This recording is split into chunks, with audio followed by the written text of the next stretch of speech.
What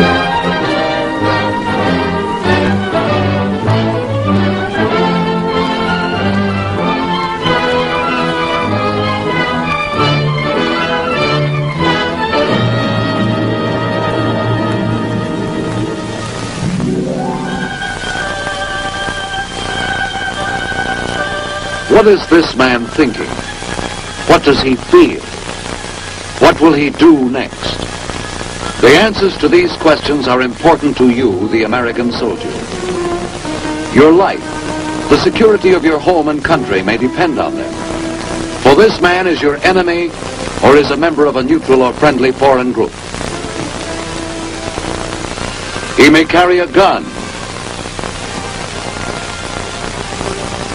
push a plow, or run a machine. To win him over, to keep him from acting hostile to us, or to sustain his friendship by means other than force. That's the job of our psychological warfare.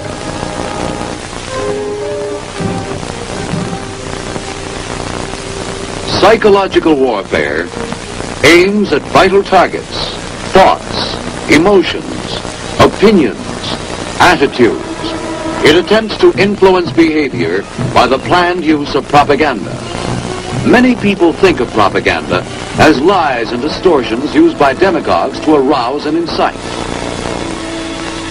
The Nazi propaganda minister, Dr. Goebbels, did his best to help this idea along. Actually, the word propaganda has no derogatory meaning. It comes from the Latin propagare, which means simply to spread about. It was first used by the Jesuits in 1622, when they began a college of propaganda which trained missionaries to serve in distant lands.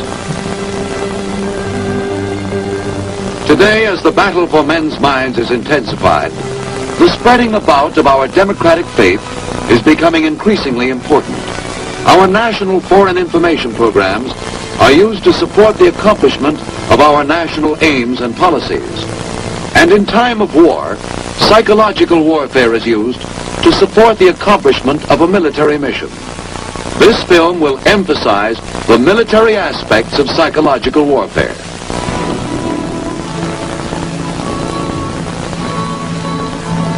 The use of psychological methods to influence enemy behavior in combat is not a new concept.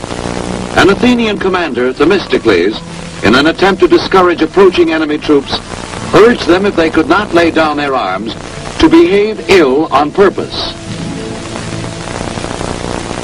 Our Continental Army used this type of leaflet at Bunker Hill to arouse discontent among the poorly paid enemy troops.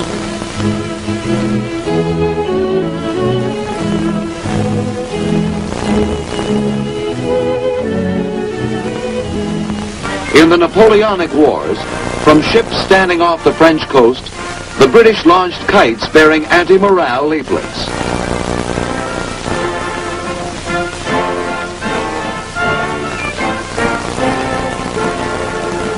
The employment of military aircraft in World War I made possible the wide dissemination of propaganda leaflets.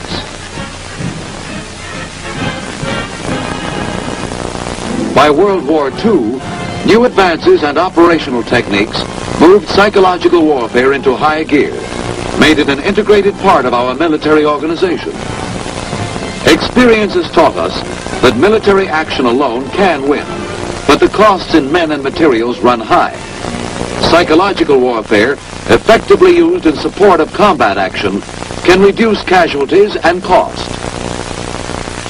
Intelligence used as a basis for military psychological warfare operations comes chiefly from interrogation of prisoners of war, monitoring and analysis of enemy broadcasts and propaganda, captured enemy documents, and area studies. Reports are made available through G2 to the psychological warfare officer. Intelligence is studied for psychological warfare use. Enemy troop vulnerabilities are determined and plans drawn up to exploit them. There are three broad areas: tactical, strategic, and consolidation. in which psychological warfare supports the military mission. Tactical support is aimed at the civilians and enemy soldiers in the combat area. Objective, to remove as many as possible as hazards to our troops by reducing their combat efficiency and will to fight.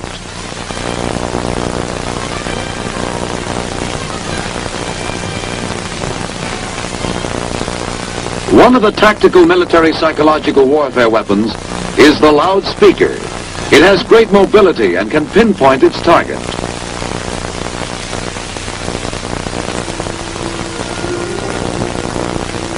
Through the loudspeaker, appeals and information based on combat intelligence can be swiftly and dramatically directed at the enemy soldier.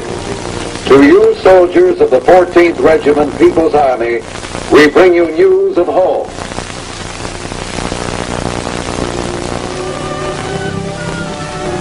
Another tactical psychological warfare weapon is the leaflet. It may be used in a tactical situation, may be distributed by a propaganda shell fired from the 105 howitzer. The leaflet confronts the enemy soldier with a tangible propaganda message which he can keep and refer to.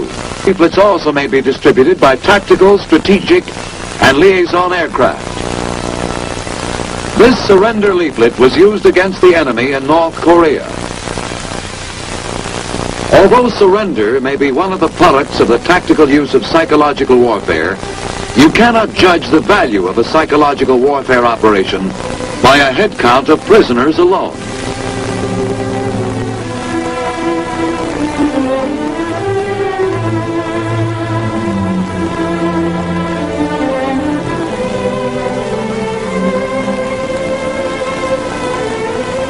The slow piling up of anxiety and discontent in the mind of the enemy soldier can be equally effective in reducing his combat efficiency.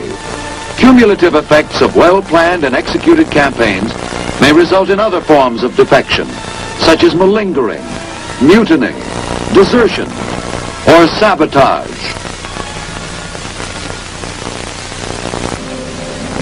Radio may be used tactically when it is known that there are enough enemy receivers in the target area to warrant its use. The second area in which psychological warfare assists the military is strategic support. This is aimed at personnel in the rear of the combat area. Objective, to exploit behind-the-lines tensions, weaken the efficiency of soldiers, and increase absenteeism of civilians upon whom the success of the enemy's military operations depends. Much of the information used in strategic support operations comes from area studies. These provide basic facts about a country's national life, and they offer effective themes for political, ethnic, religious, and cultural exploitation. This leaflet, used strategically against the North Korean farmers, urged them to pretend sickness and not work for the communists who are rounding up labor crews. The aim of this leaflet was to split the North Korean civilians from the communist political system by showing that their political leaders were mere puppets being pushed into war. The civilian bomb warning leaflet used in Korea tended to split the civilians from their leaders and portrayed the United Nations forces as humanitarian and just. In support of strategic operation, radio may be highly effective, limited only by the range of the transmitter and the availability of radio receivers. Psychological warfare broadcasts are flexible and can be altered swiftly to fit a changing situation. The third area in which psychological warfare assists the military is consolidation support, aimed at civilians in liberated or occupied sections. Here, psychological warfare agencies work under control of the civil affairs and military government structure. The objective, to promote maximum cooperation among the local civilian population and to facilitate military operations by helping to secure and maintain law and order. Among the first directives issued in consolidation support would be curfew regulations and bans against the possession of weapons.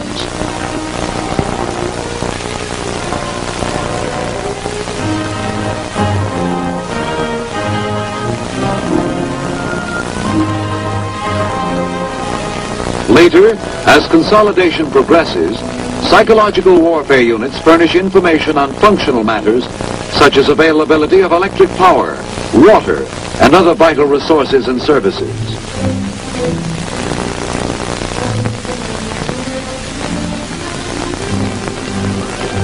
Voice planes offer wide dissemination of directives and other terse consolidation information.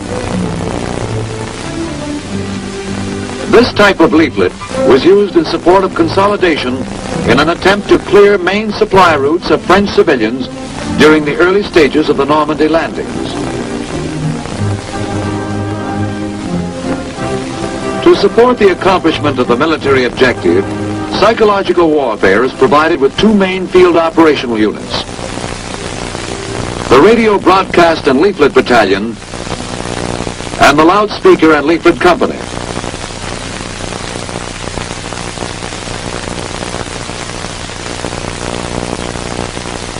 The Radio Broadcast and Leaflet Battalion consists of a headquarters company, a reproduction company, a radio broadcasting company, and a consolidation company, and is assigned to a theater headquarters and is used mainly in support of strategic and consolidation operations. The Loudspeaker and Leaflet Company consists of a headquarters company, publications platoon, operations platoon, and a loudspeaker platoon, and is assigned to a field army and supports mainly tactical operations. The Chief of Psychological Warfare is directly responsible to the Army Chief of Staff for psychological warfare plans, operations, organization, and training. The United States has no monopoly on psychological warfare. The enemy has used it against our troops. Here is an example of enemy military propaganda disseminated in a simple way.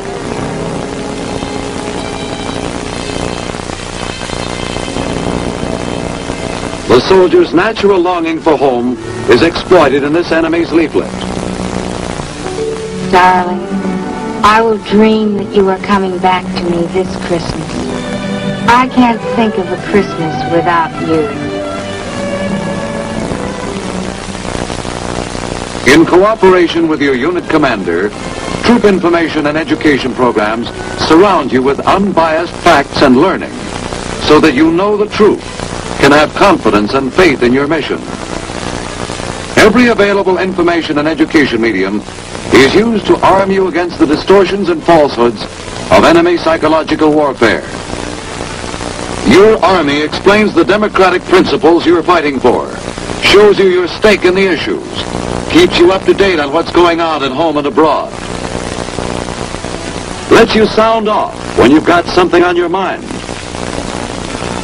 The enemy's psychological warfare operations lean heavily on distorting the facts.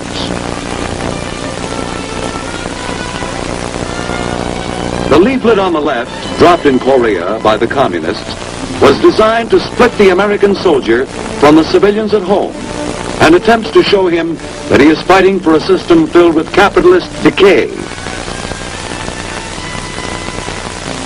This picture was lifted by the communists from an American magazine advertising a name brand cigar and retouched to produce the glasses on the table. But the enemy's propaganda distortions have less likelihood of success against you, the American soldier.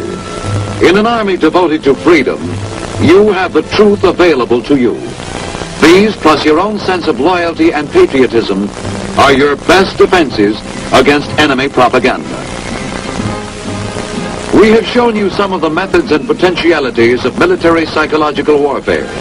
Its success and value to the armed forces of our country has been officially recognized by the President of the United States, who has said, without doubt, psychological warfare has proven its right to a place of dignity in our military arsenal.